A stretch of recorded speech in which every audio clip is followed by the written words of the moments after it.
Turuan ko kayo paano mag blue buds na libre kaya nito, blue bandage. So ang una natin gawin ay copy natin ang link.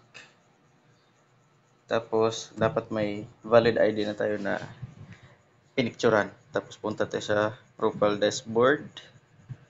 Then punta sa tools, baba.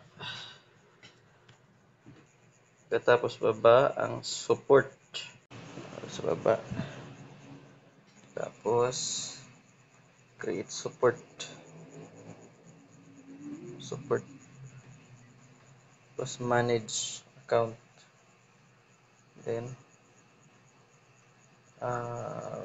low bandage. Tapos about verification bandage.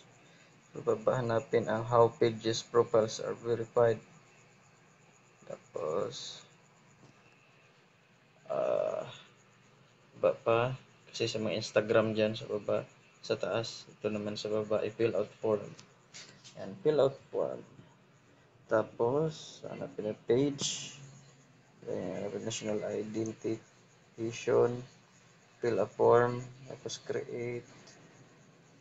And tapos hanapin ang ito ay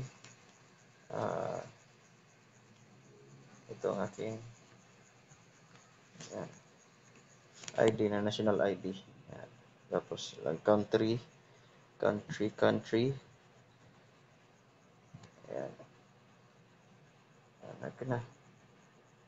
So kung okay na siya,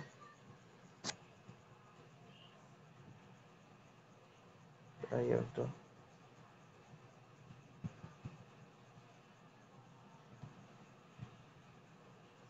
Send.